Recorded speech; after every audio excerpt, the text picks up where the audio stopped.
దేశ రాజధాని ఢిల్లీలో శాసనసభ ఎన్నికల పోలింగ్ జరుగుతోంది. ఇక ఈ పోలింగ్ కి సంబంధించి మోర్ అప్డేట్స్ మా ఇన్పుట్ ఎడిటర్ శ్రీకాంత్ డెస్క్ నుంచి లైవ్ ద్వారా అందిస్తారు. Srikanth. Sasirekha, good afternoon. So Delhi ఎన్నికలు జరుగుతున్నాయి. సో ఈరోజు ఉదయం 7 గంటలకు మొదలైనటువంటి పోలింగ్ 11 గంటల వరకు చూసుకుంటే కనుక 19.95% అంటే ఇంచుమించు 20% వరకు కూడా పోలింగ్ నమోదు కావడం జరిగింది. సో ఇట్లాంటి నేపథ్యంలో ఢిల్లీ అంటే ప్రచారం మాత్రం చాలా హోరాహోరీగా సాగింది. నువ్వా నేనా అన్నట్టుగా కూడా ప్రచారం సాగింది.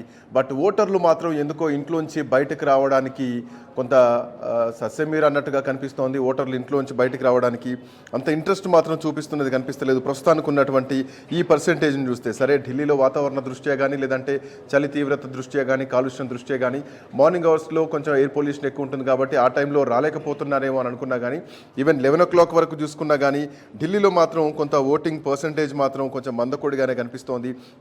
కేవలం 11 గంటల వరకు 20% మాత్రమే ప్రస్తుతానికి పోలింగ్ నమోదైంది.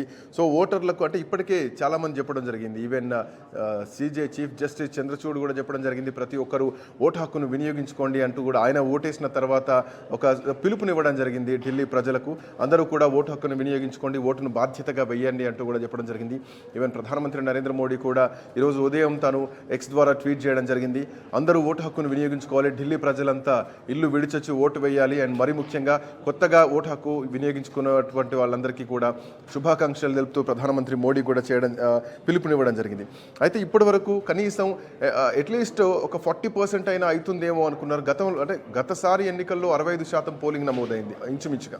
బట్ ఇప్పుడు మాత్రం అట్లీస్ట్ ఒక 30 to 35% దాంట్లో ఒక సగాని కన్నా చేరుకుంటుందేమో అనుకుంటే ప్రస్తుతానికి మాత్రం కేవలం 20% వరకు మాత్రమే ఆగిపోయారని చెప్పాలి. ఓటు వేయడానికి ఆసక్తి చూపడం లేదు. ఎందుకు? ఢిల్లీ ప్రజలు దేశం మొత్తం ఈ తీర్పు కోసం ఎదురు చూస్తుంటే, బట్ ఢిల్లీ ప్రజలు మాత్రం ఓటు వేసేటువంటి ఈ రోజును ఒక హాలిడేగా, ఒక జాలీడేగా చూడాల్సినటువంటి పరిస్థితి రావడం కొంత దురదృష్టకరం అంటూ కూడా ఇప్పటికే మేధావర్గం నుంచి చెప్తున్నటువంటి అంశాలు కనిపిస్తున్నాయి. సో ఢిల్లీ ఓటరు ఢిల్లీ పీఠాన్ని డిసైడ్ చేసేటువంటి అంశం. సో ఢిల్లీ ఓటర్ ఇంత బద్ధకంగా ఎందుకున్నారు అన్నటువంటి ప్రశ్నలు కూడా ఈరోజు దేశం మొత్తం కనిపిస్తోంది. సో ఇట్లాంటి నేపథ్యంలోనే సమాజం పట్ల బాధ్యత లేదా అన్నటువంటి ప్రశ్నలు కూడా వస్తాయి. ఓటును మనం ఆయుధంగా మలుచుకోవాల్సినటువంటి అవసరం ఉంటుంది, ఓటును బాధ్యతగా వేయాల్సినటువంటి అవసరం ఉంటుంది, మనల్ని పాలించేటువంటి ప్రభుత్వాన్ని మనమే ఎంచుకోవాల్సినటువంటి అవసరం ఉంటుంది. సో ఇట్లాంటి నేపథ్యంలో ప్రభుత్వాన్ని నిర్ణయించేటువంటి ప్రజలు, దట్టు ఢిల్లీ లాంటి దేశ రాజధానిలో ఓటింగ్ పర్సెంటేజ్ చాలా గణనీయంగా పెరగాలి. ఢిల్లీ యువత మొత్తం కూడా ఓట్లు వేయడానికి రావాలి. బట్ యువత పెద్దగా ఆసక్తి చూపింది మాత్రం కనిపించడం లేదు. కేవలం ఈరోజు 11 గంటల వరకు చూస్తే కనుక 20% మాత్రమే పోలింగ్ నమోదైంది. సో ఇట్లాంటి నేపథ్యంలో అందరూ కూడా ఓటు వేయాలంటూ కూడా మాట్లాడడం జరుగుతోంది. సో ఇప్పటికే ఓటు వేసిన తర్వాత అటు ఆప్ జాతీయ కన్వీనర్ అరవింద్ కేజ్రీవాల్ కూడా మాట్లాడారు. ఢిల్లీ ప్రజలు బయటకు వచ్చి ఢిల్లీ అభివృద్ధికి ఓటు వేయాలంటూ కూడా విజ్ఞప్తి చేస్తున్నారు. ఢిల్లీ ప్రజలు ఎవరికి అంటే ఢిల్లీ ప్రజల కోసం ఎవరు పనిచేస్తారో వాళ్ళకే ఒక కరెక్ట్ పాలన లభిస్తుంది, వాళ్ళకే పరిపాలన లభిస్తుంది. సో ఖచ్చితంగా అందరూ ఓటు వేయాలంటూ కూడా చెప్పడం జరిగింది. అటు భారత మాజీ ప్రధాన న్యాయమూర్తి DY చంద్రచూడ్ తన భార్యతో కలిసి ఆయనకు సమీపంలో ఉన్నటువంటి తీన్మూర్తి సమీపంలో ఉన్నటువంటి లయన్స్ విద్యా మందిర్లో ఏర్పాటు చేసినటువంటి పోలింగ్ బూత్లో ఆయన కూడా ఓటు వేయడం జరిగింది. సో ఢిల్లీ ఎన్నికలు నిజానికి చాలా ప్రతిష్టాత్మకంగా తీసుకున్నాయి. భారతదేశం మొత్తం కూడా ఢిల్లీ ఎవరి చేతిలో ఉండబోతోంది. ఇప్పటికీ 25 సంవత్సరాలు అయిపోయింది భారతీయ జనతా పార్టీ ఢిల్లీ పైన పట్టు కోల్పోయి.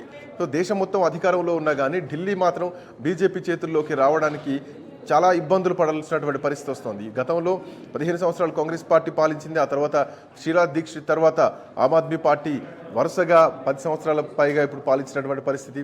సో ఇప్పుడు మళ్ళీ మూడోసారి ఎన్నికలు జరుగుతున్నటువంటి క్రమంలో హ్యాట్రిక్ దిశగా కేజ్రీవాల్ వెళ్తున్నటువంటి క్రమంలో మళ్ళీ ఈసారి ఖచ్చితంగా అధికారం మాదే అంటూ ఆమ్ ఆద్మీ పార్టీ చెప్తుంటే, సో చాలా కాలం అయిపోయింది. షీలా దీక్షిత్ తర్వాత కాంగ్రెస్ పార్టీకి ఇప్పటివరకు గత 2 ఎన్నికల్లో కూడా 0 స్థానాలు మాత్రమే కాంగ్రెస్ పార్టీ. ఒక్కటంటే ఒక్క స్థానంలో కూడా కాంగ్రెస్ పార్టీ ఎక్కడా లేదు, ఒక్క స్థానంలో కూడా లేదు. సో ఈసారి కనీసం తన మార్కును చూయించుకోవాలన్నటువంటి ఉద్దేశంతో కాంగ్రెస్ పార్టీ కూడా అడుగులు వేస్తోంది. బట్ కాంగ్రెస్ పార్టీ ఎన్ని సీట్లు సాధిస్తుందన్నటువంటి విషయాన్ని కాస్త పక్కన పెడితే ఓట్లను ఎంతవరకు చీల్చగలుగుతుంది అన్నటువంటి చర్చ కూడా ఇప్పుడు రాజకీయాల్లో బలంగా నడుస్తోంది. మరోవైపు ఉన్న 70 స్థానాల్లో 8 స్థానాల్లో మాత్రమే భారతీయ జనతా పార్టీ అక్కడ 8 స్థానాల్లో ఉంది శాసనసభ్యుల స్థానాల్లో.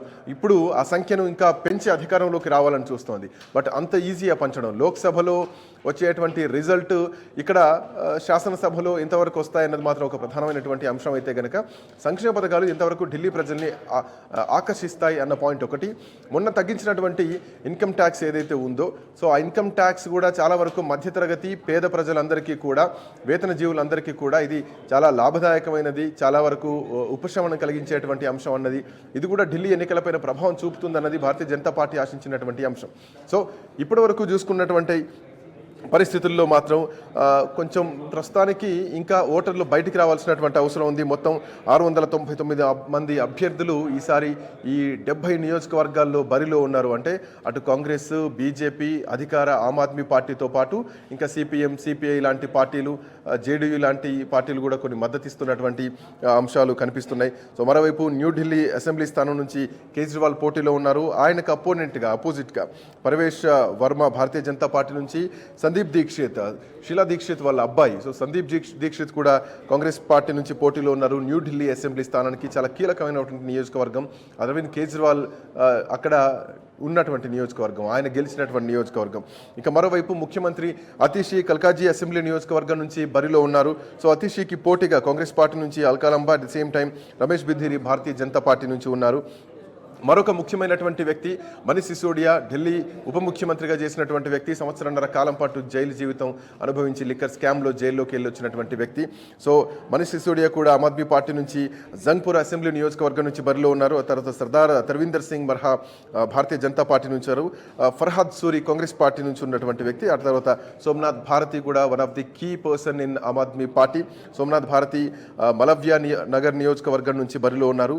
సతీష్ ఉపాధ్యాయ భారతీయ జనతా పార్టీ నుంచి, జితేందర్ కుమార్ కోచర్ కాంగ్రెస్ పార్టీ నుంచి ఉన్నటువంటి వ్యక్తి. సో ఇవి కీలకమైనటువంటి వ్యక్తులని చెప్పాలి. సో మొత్తం 70 స్థానాల్లో వీళ్ళు చాలా కీలకమైనటువంటి వ్యక్తులు. ఇంకా చాలా మంది కీలకమైనటువంటి వ్యక్తులు ఉన్నా కానీ మనకు తెలుగు ప్రజలకు తెలిసినటువంటి ప్రచారంలో ఉన్నటువంటి పేర్లు సో ఇవని చెప్పాలి. సో ఇట్లాంటి నేపథ్యంలో ప్రజా తీర్పు కోసం ఎదురు చూస్తున్నటువంటి అధికార ప్రతిపక్ష పార్టీలు ఢిల్లీ ఎన్నికల్ని దేశం మొత్తం కూడా ఎదురు చూస్తున్నటువంటి క్రమంలో ఢిల్లీ ప్రజలు మాత్రం ఓటేయడానికి కొంచెం ఇంట్రెస్ట్ చూపడం లేదు. సో ఇప్పటికైనా అంటే మొత్తం జాతీయ మీడియా కూడా ఇదే ప్రశ్నిస్తోంది, ఓటర్లు ఎందుకు బయటికి రావడం లేదు. సో దేశం మొత్తం కూడా ఎన్నికలు ఎప్పుడు జరిగినా కానీ అటు పోలింగ్ సరళిని పర్యవేక్షిస్తూ ఓటర్లందరినీ ఎంకరేజ్ చేస్తూ ఈవెన్ అంటే మహిళలు కూడా ఓటింగ్లో పాల్గొనాలంటూ కూడా పింక్ బూత్లను పెట్టి సో మహిళా ఓటర్లను ముందు ఎంకరేజ్ చేస్తూ ఎలక్షన్ కమిషన్ అన్ని చర్యలు తీసుకుంటూ ఉంటే బట్ ఓటర్లు మాత్రం కొంత ముందు ఆలోచన చేయటం లేదు, కొంచెం ఇంట్రెస్ట్ చూపించడం లేదు. ఇది మాత్రం మారాల్సినటువంటి అవసరం ఉంది అని ఇప్పుడు దేశం మొత్తం కోరుతోంది. Sasirekha. Okay, right. Thank you Srikanth.